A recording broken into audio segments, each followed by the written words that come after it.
Quando si sente questo nome, Gilles Villeneuve, tutti pensano a un pilota sempre al limite, un po' pazzo, ma in realtà non è sempre stato così. È sempre stato un pilota che non si accontentava.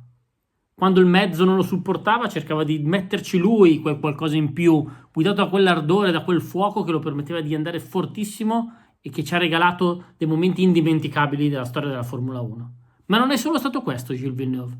E io in First Grand Prix voglio parlare anche di questi momenti, perché è importante conoscerli e tramandarli. Questo aspetto di Villeneuve un po' atipico emerge nella stagione 1979, che poi sappiamo portò al titolo della Ferrari con Jody Scheckter e il secondo posto in classifica piloti dello stesso Gilles. Ma in quell'anno Gilles, capito che aveva una macchina portentosa, riusciva a gestire la sua irruenza e un esempio è stato il Gran Premio degli Stati Uniti Ovest, il terzo Gran Premio della stagione, dove Gilles riuscì a cogliere la sua seconda vittoria stagionale. Partiamo con quello che è successo nelle prove. Villeneuve stacca un'incredibile pole position battendo le due Lotus, mettendosi davanti a tutti, grazie anche a un piccolo trucchetto. Infatti ha disinserito il limitatore di giri portando il motore Ferrari a 12.600 giri e questo gli permise di raccimolare quei pochi centesimi da farlo partire in pole position. Questo era Gilles, un pazzo, colui che portava sempre la macchina al limite della rottura, ma alle volte i rischi pagano, e in questo caso pole position. La gara non fu priva di emozioni sin dal via. Infatti, nel giro di formazione, Carlos Reutemann, che partiva secondo su Lotus, vede spegnersi il motore e quindi è costretto a ripartire dalla corsia box. Poi, giro di formazione si conclude, ma Villeneuve non si ferma sulla sua piazzola e così fa tutto il resto del gruppo. E così, in questa gara, ci saranno 2 giri di formazione. Questo è Gilles, pazzo, cuore, istinto. E quindi parte con anche il rischio di una squalifica.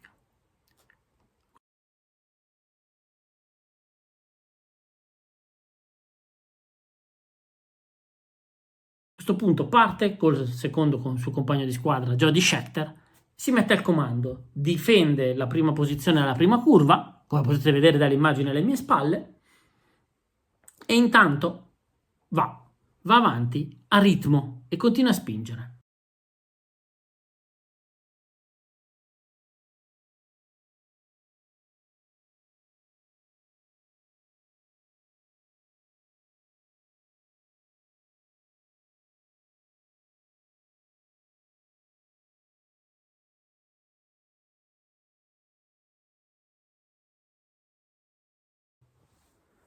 Non è una gara dei momenti salienti e incredibili in cui Villeneuve fa derapate o sorpassi, no, è una gara di costanza. Villeneuve parte in testa e martella giri veloci su giri veloci.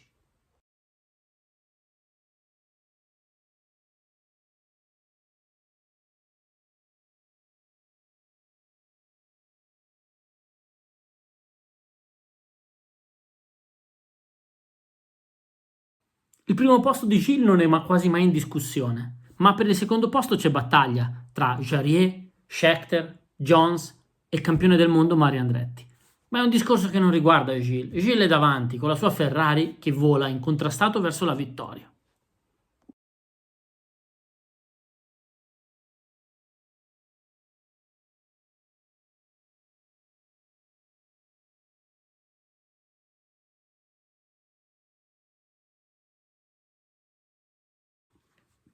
Poco prima del 27° giro, la direzione gara intanto informa Ferrari che non ci sarà nessuna penalizzazione per Villeneuve e la stessa cosa per Rothman, che era partito in anticipo dalla corsia box. La gara continua e proprio al 27° giro Scheckter supera Jarier e agguanta il secondo posto per quella che potrà essere alla fine della gara una doppietta Ferrari base per conquista del titolo.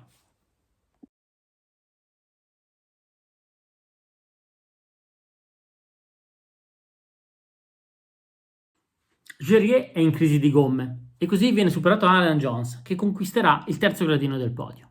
Villeneuve sempre in testa dall'inizio alla fine della gara, non molla mai la guida della Gran Premio e ottiene anche il giro veloce in gara. Veramente dominante quel giorno, quella domenica, Gilles, che così ottenne il primo e unico Grand Chelem della sua carriera. Sì, pole position il sabato, tutta la gara in testa, giro veloce e vittoria. Perché Gilles era anche questo, era un signor pilota che sapeva andare forte e per tutta la gara.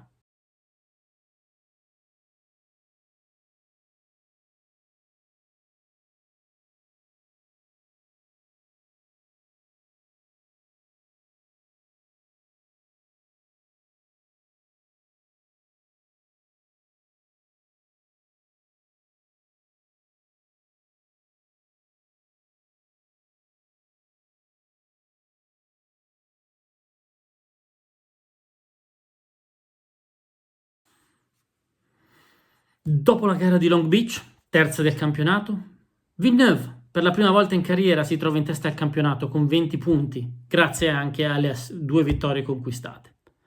Quello che poteva sembrare il suo anno, poi invece si dimostrò l'anno della Ferrari e lui, da pilota col cuore d'oro, dopo che ottenne qualche risultato non all'altezza a causa anche molti ritiri, lasciò andare Scheckter verso la vittoria, come tutti sappiamo, non attaccandolo nel Gran Premio di Monza.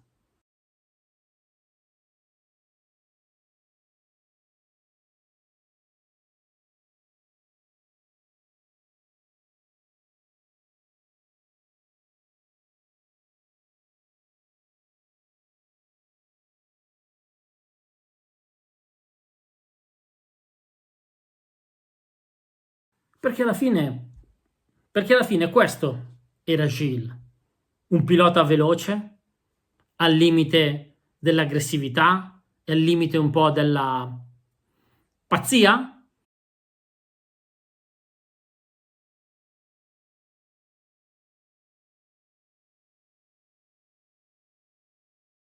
A me, che non l'ho vissuto in diretta, rivedere le sue gare dà sempre emozione, di qualsiasi tipo, come questa, in cui non ha fatto derapate, non ha sportellato, non ha girato su 3 ruote o senza un allettone.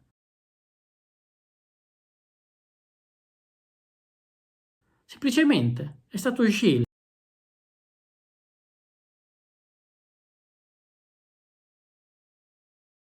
Semplicemente Gilles, che in qualifica, per stare davanti alle Lotus, però si inventa di togliere il limitatore al motore e guadagna quei centesimi che gli garantiranno questo fantastico weekend.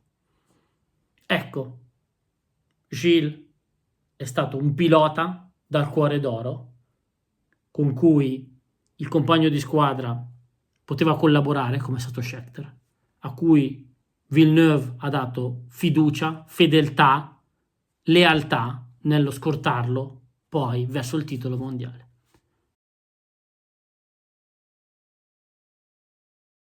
Il 1969 forse poteva essere il suo anno, qualcosa che avrebbe cambiato la storia di Gilles e della Formula 1, nessuno può saperlo. A me piace pensare Gilles, 3 volte campione del mondo, che arriva a battersi nella prima metà degli anni 80 con Senna e con gli altri piloti che arriveranno dopo di lui. Purtroppo questo non è successo, ma Gilles Villeneuve rimarrà sempre nel cuore degli appassionati di Formula 1, Ferrari o non Ferrari.